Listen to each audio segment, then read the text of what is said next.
की टीम मौके पर पहुंच चुकी है। स्वर्ण रेखा नदी में यह अमेरिकन मिसाइल बम को जो मिला है उसे डिफ्यूज किया जाना है।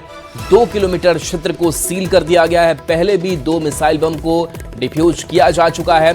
स्वर्ण रेखा नदी में 30 फीट गड्ढे बनाकर मिसाइल बम को रख ऊपर से 2000 से अधिक बालू बोरे रखे जा रहे हैं। डायनामाइट लगाकर 2 किलोमीटर दूर से सेना के जवान मिसाइल बम को ब्लास्ट करेंगे। सुरक्षा के व्यापक इंतजाम किए गए हैं। 2 किलोमीटर दूर गांव के लोगों को दूर रहने की अपील की गई है। बहरागोड़ा थाना क्षेत्र के पानीपोड़ा के स्वर्ण रेखा नदी किनारे इससे पहले 2 मिसाइल बम मिले थे। तो देखिए ये तस्वीर हम आपको दिखा रहे हैं जो इससे पहले मिसाइल बम मिले थे जिनको डिफ्यूज किया गया था।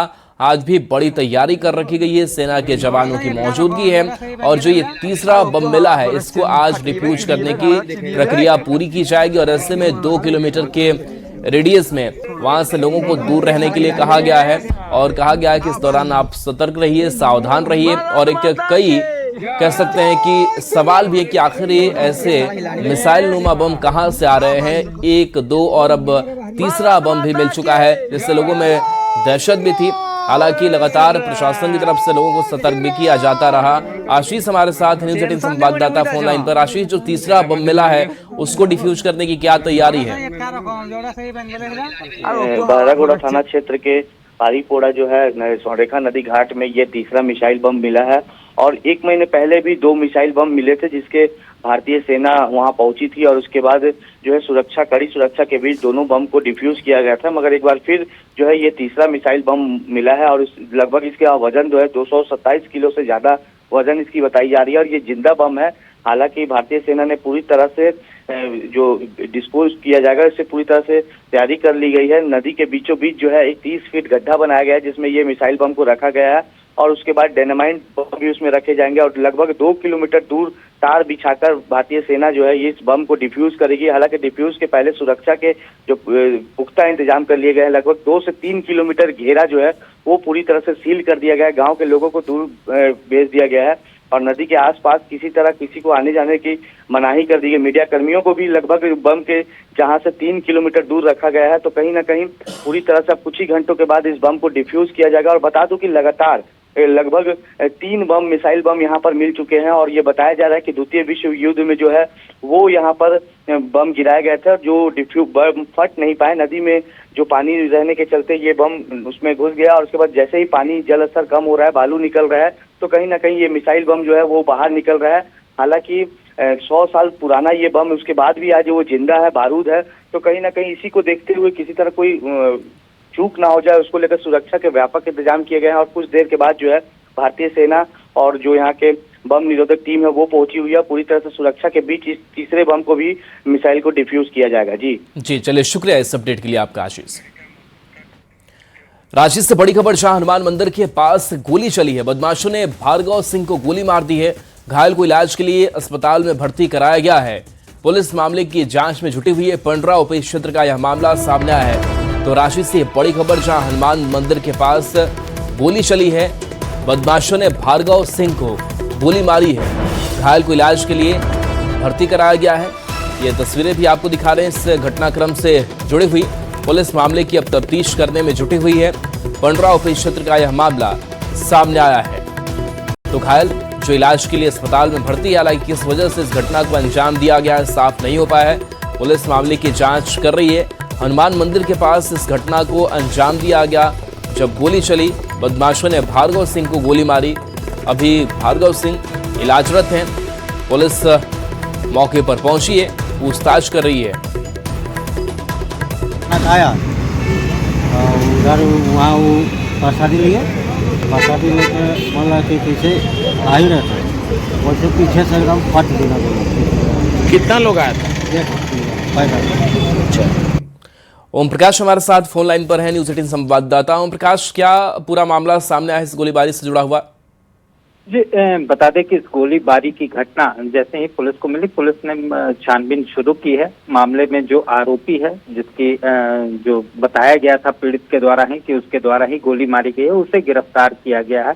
फिलहाल आरोपी से पूछताछ की जा रही है। जो अब तक चीजें जो सामने आई है उसमें जमीन विवाद से जुड़ा हुआ मैटर बताया जा रहा है और इसी विवाद के कारण ये गोलीबारी की घटना को अंजाम दिया गया था। पूरे मामले में ये बातें भी जानकारी में सामने आई है कि पीड़ित और आरोपी दोनों के दोनों जो हैं वो जमीन का काम करते हैं और इसी को लेकर दोनों के बीच कुछ विवाद हुआ था, जिसके बाद आज जो है आरोपी के द्वारा भार्गव सिंह पर फायरिंग की गई, जिसमें वो घायल हो गए।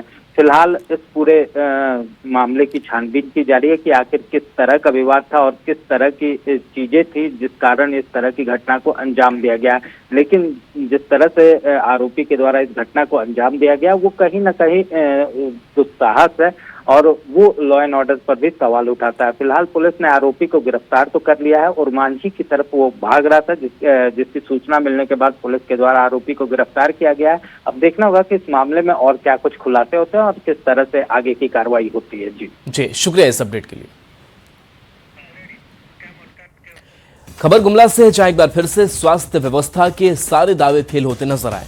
अस्पताल में ड्यूटी के दौरान डॉक्टर नदारद दिखे। दरअसल गुमला चैनपुर मुख्यालय से सभी नदी पुल से ऑटो नीचे गिरने से हादसा हो गया, जिसमें ऑटो चालक की मौत हो गई और 3 लोग घायल हो गए। घायलों को इलाज के लिए जब अस्पताल लाया गया तो अस्पताल में डॉक्टर ही मौजूद नहीं थे, जिसके बाद अस्पताल की व्यवस्था पर सवाल खड़े हो रहे हैं और लोगों में आक्रोश देखा जा रहा है।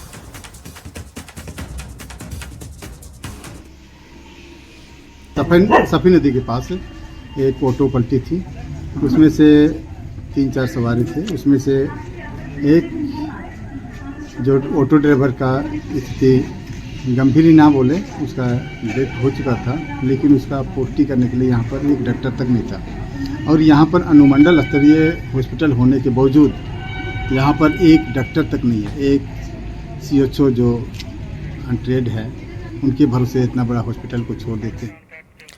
राज्य से बड़ी खबर, जहां ट्रेजरी से वेतन मद निकासी मामले में उच्च स्तरीय जांच शुरू हुई है।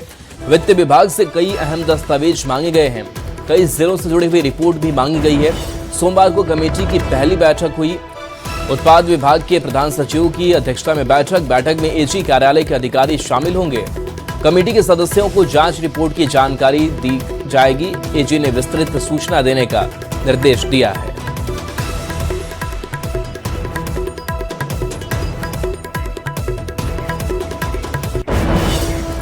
राज्य के कई जिलों में ट्रेजरी घोटाले पर सियासत लगातार गर्म होती नजर आ रही है। बीजेपी ने इसे चारा घोटाले से भी बड़ा घोटाला बताते हुए ईडी और CBI से जांच कराने की मांग की है। वहीं कांग्रेस ने पलटवार करते हुए बीजेपी पर ही सवाल उठाए हैं। तो देखिए, इस ट्रेजरी घोटाले मामले को लेकर के लगातार जो सियासत है झारखंड की वो गर्म है। बीजेपी लगातार सवाल उठा रही है और कह रही है कि तो चारा घोटाले से भी बड़ा घोटाला इस झारखंड में हुआ है और ऐसे में जो केंद्रीय एजेंसियां हैं उनसे इस पूरे मामले की जांच होनी चाहिए। कौन कर रहा है? वित्त विभाग। हमें इस जांच पर भरोसा नहीं। अब जांच कौन कर रहा है? वित्त विभाग की जांच कर रहे हैं एक उत्पाद सचिव के नेतृत्व में जो कमेटी बनी है। ये कौन सी बात है साहब? आप राज्य के ही अधिकारियों से राज्य के दूसरे अधिकारियों की जांच कर रहे हैं तो इसकी निष्पक्षता पर कहीं ना कहीं संदेह होता है। और ट्रेजरी घोटाले में ये खबरें आई हैं, ये प्रूफ आया है कि मनी की साइफनिंग ऑफ हुई है दूसरे जिलों में और दूसरे राज्यों में। CBI और ED को लाइए ना साहब, ये बहुत बड़ा घोटाला है।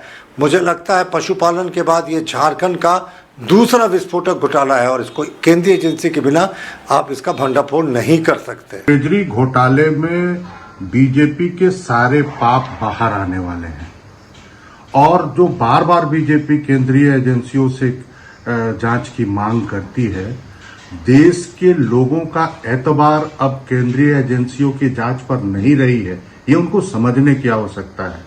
लोगों ने ये देखा है कि केंद्र की सरकार और बीजेपी ने किस तरह से CBI, ED और अन्य संस्थानों का दुरुपयोग करके लोगों को डराने धमकाने का काम किया है। राज्य से बड़ी खबर, जहां प्रोजेक्ट भवन में नियुक्ति पत्र वितरण समारोह आज है। दोपहर 1 बजे से नियुक्ति पत्र वितरण समारोह है। नवनियुक्त बाल विकास पदाधिकारी को पत्र वितरण किया जाएगा। महिला प्रशिक्षिकाओं को भी पत्र दिया जाएगा। मुख्य अतिथि सीएम हेमंत पत्र वितरण करेंगे।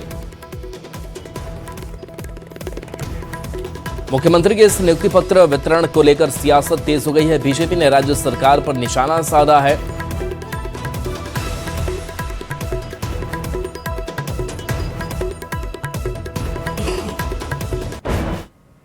बड़े बड़े विज्ञापन अखबारों में, टीवी चैनलों में मुख्यमंत्री जी नियुक्ति पत्र बांट रहे हैं, तो हमें याद आ गया कि कुछ ऐसे ही वादा 2019 में उन्होंने किया था 25 लाख नौकरियों का। फिर 2024 आते आते भूल गए। फिर 2024 में कहा कि 10 लाख सरकारी नौकरियां देंगे, और खुद उनके सरकारी आंकड़े बताते हैं कि मुख्यमंत्री जी के दूसरे टेन्योर के पहले वर्ष 10,000 सिर्फ नौकरियां हुई सरकारी, वो भी उच्च न्यायालय के आदेश पर अधिकांश हुई, यानी 1% लक्ष्य पूरा किया। मुख्यमंत्री जी आज भी 200-300 नियुक्ति पत्र बांटेंगे, बहुत बढ़िया है। शायद वो अपने लक्ष्य के 0.05% और करीब पहुंचे। मुख्यमंत्री जी 10 लाख का लक्ष्य कैसे पूरा होगा? 2029 आने वाला है, ये तो स्पष्ट कीजिए। राज्य की सरकार युवाओं को रोजगार देने के लिए गंभीर है और प्रयास किए जा रहे हैं, लेकिन बीजेपी लगातार इन कामों में बाधा उत्पन्न करने का कोशिश करती है, चाहे PIL के माध्यम से हो, चाहे अन्य माध्यमों से हो। वो लगातार नियुक्ति को बाधित करने का प्रयास कर रही है, जो यहाँ के युवाओं के लिए एक अभिशाप बन चुका है। यही वजह है कि लोग अब बीजेपी को विपक्ष की भूमिका में भी देखना पसंद नहीं करते। बात करते हैं महिला आरक्षण बिल को लेकर हो रहे बवाल की। लोकसभा में महिला आरक्षण बिल गिरने के बाद बीजेपी के तेवर कांग्रेस पर हमलावर दिख रहे हैं। पीएम के संबोधन के बाद बीजेपी नेताओं के भी तेवर तल्ख दिख रहे हैं। महिला एवं बाल विकास मंत्री अन्नपूर्णा देवी ने कांग्रेस को महिला विरोधी करार दिया, जिस पर जेएमएम ने पलटवार करते हुए बीजेपी पर झूठ बोलकर राजनीति करने का आरोप लगाया। यह रिपोर्ट आपको दिखाते हैं। महिला आरक्षण बिल पर रार, संख्या बल के अभाव में गिरा बिल, टूटा 12 सालों का रिकॉर्ड। बीजेपी के लिए झटका है या मास्टर स्ट्रोक? महिलाओं का दुश्मन कौन? 17 अप्रैल 2026 दिन शुक्रवार।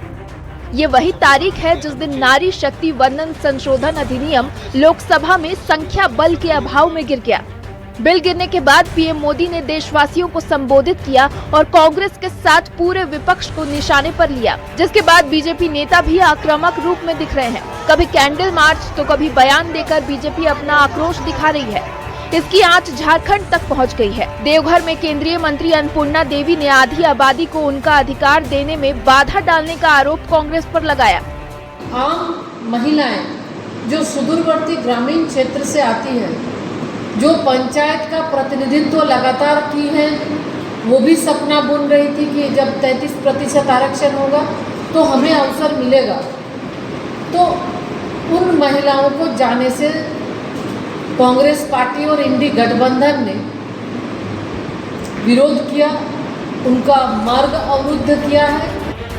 बीजेपी की ओर से निशाने पर आई कांग्रेस तो जेएमएम ने भी अपने सभी गिले शिकवे भूलकर बीजेपी पर हमला बोला। रामगढ़ पहुंचे जेएमएम प्रवक्ता सुप्रियो भट्टाचार्य ने बीजेपी इस मुद्दे पर झूठ बोलकर राजनीति करने का आरोप लगाया।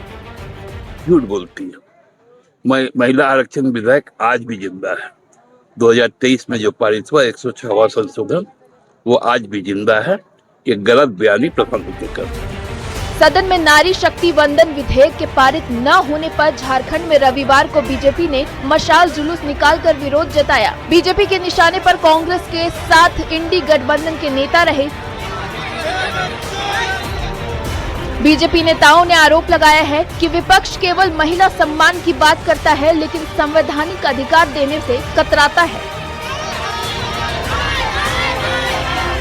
अब सवाल उठता है कि क्या महिला आरक्षण सिर्फ सियासी मुद्दा बनकर रह गया है? महिलाओं के अधिकार पर हो रही है राजनीति, क्योंकि महिला आरक्षण बिल गिरने के बाद माना जा रहा है कि तमिलनाडु और बंगाल में आधी आबादी चुनाव और उसके नतीजे पर असर डाल सकती है, क्योंकि पिछले 12 साल में ये पहली बार हुआ जब सदन में प्रधानमंत्री नरेंद्र मोदी के नेतृत्व की सरकार की तरफ से पेश कोई संवैधानिक संशोधन विधेयक सदन में गिरा हो। बीजेपी की ओर से इसे नारी शक्ति से जोड़ा गया था। हर एक जतन की गई थी इसे पारित करने की। पीएम मोदी और केंद्रीय मंत्री अमित शाह ने खुद कमान संभाली थी, विपक्ष की हर एक शंका का समाधान करने की, लेकिन माहौल नहीं बदल सका और बिल लोकसभा में गिर गया। देखना दिलचस्प होगा महिलाओं की अगली रणनीति पर और साथ ही केंद्र सरकार और एनडीए की प्लानिंग पर। लोकसभा में बिल पर मिली हार को कैसे चुनाव में जीत में तब्दील कर पाती है। न्यूज 18 के लिए देवघर से मनीष दुबे, रामगढ़ से जावेद खान के साथ रांची से गौरव झा की रिपोर्ट। रांची से बड़ी खबर, जहां 7 साल से लापता बच्ची मामले में हाई कोर्ट में मामले की सुनवाई हुई है। बच्ची का सुराग नहीं मिलने से नाराजगी है। 2 हफ्ते में सार्थक परिणाम की मांग की गई है। सीबीआई को केस सौंपा जा सकता है, हाईकोर्ट ने कहा है। डीजीपी वर्चुअल माध्यम से शामिल हुई। गुमला एसपी से भी जांच की प्रगति पर जवाब तलब किया गया। साल 2018 में बच्ची लापता हुई थी।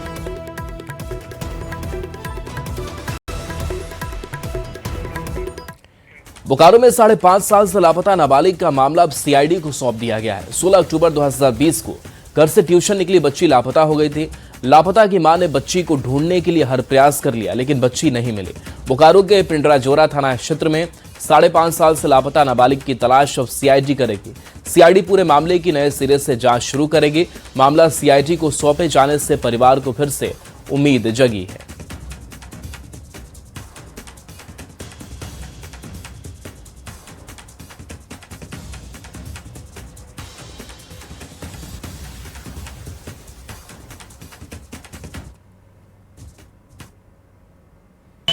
दो 16 अक्टूबर को मेरी बेटी लापता अपहरण हुआ था उसका मेरे गांव से। पिछले 5 वर्षों से बस यही हम लोग का बड़े बड़े अधिकारी पदाधिकारी मंत्रियों से मिलना, इसी उम्मीद से कि कहीं ना कहीं कोई मदद करेंगे मेरे बच्चे को मुझे ढूंढ के लाने में। डीसी सर ने फिर एक बार उम्मीद दिलाई है कि हम लोग फिर से एक बार कल रिव्यू करते हैं एसपी सर और डीएसपी सर के साथ बैठ करके। क्या राज्य की सड़कों पर बेटियां सुरक्षित नहीं? ये सवाल पूछ रही है राजधानी की जनता। ध्वस्त होती कानून व्यवस्था और डेंटल छात्रा के साथ दुष्कर्म मामले को लेकर सियासी पाराहाई हो गया है। बीजेपी सड़क पर उतर गई और सरकार से कानून व्यवस्था को लेकर सवाल कर रही है। रांची में इंसाफ की हुंकार, लॉ एंड ऑर्डर पर सवाल, सियासत अपार। झारखंड में योगी मॉडल की मांग, बीजेपी का आरोप अपराधियों को सत्ता का संरक्षण। सवाल है बेटियां सुरक्षित क्यों नहीं?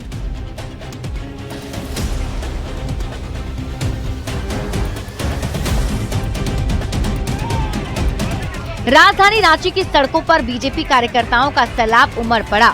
मुद्दा था बेटियों की सुरक्षा और चरमराती कानून व्यवस्था का। एक डेंटल छात्रा के साथ हुई दरिंदगी ने पूरे झारखंड को झकझोर कर रख दिया है और इसी आक्रोश की आग एसएसपी दफ्तर तक पहुंची। सैकड़ों की संख्या में बीजेपी कार्यकर्ताओं ने रांची एसएसपी कार्यालय को चारों तरफ से घेर लिया।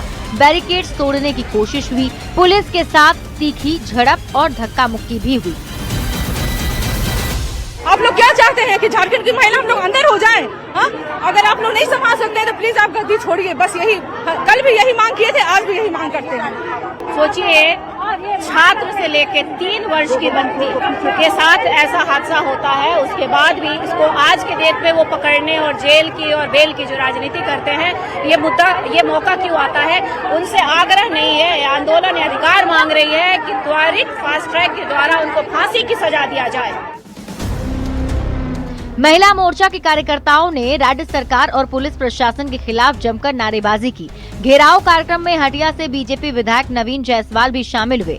बीजेपी नेताओं ने झारखंड में योगी मॉडल लागू करने की मांग की। विपक्ष का आरोप है कि पिछले 6 सालों में हत्या और बलात्कार के मामलों ने सारे रिकॉर्ड तोड़ दिए हैं। क्या ये आंकड़े सरकार की विफलता की कहानी कह रहे हैं?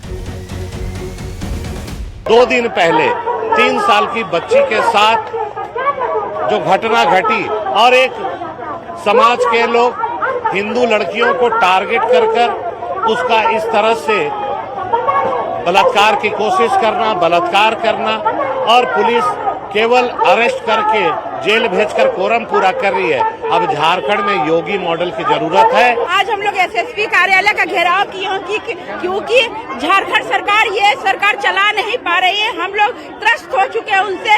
ये प्रशासन यहाँ का एकदम ध्वस्त, एकदम बेकार हो चुका है। ये हेमंत सोरेन का सरकार साबित कर दिया है कि इसके सरकार में, इसके कार्यकाल में हम महिला लोग सुरक्षित नहीं है। जनता देख रही है, ये केवल राजनीति नहीं, ये सुरक्षा का सवाल है। सत्ताधारी दल इसे साजिश बता रहा है और विपक्ष इसे नाकामी। लेकिन सवाल उठता है कि जब राजधानी रांची के पॉश इलाकों में बेटियां सुरक्षित नहीं, तो क्या झारखंड में कानून का राज पूरी तरह ध्वस्त हो चुका है? आखिर पुलिस प्रशासन अपराधियों में खौफ पैदा करने में विफल क्यों है? न्यूज़ 18 के लिए रांची से संजय सिन्हा के साथ ब्यूरो रिपोर्ट।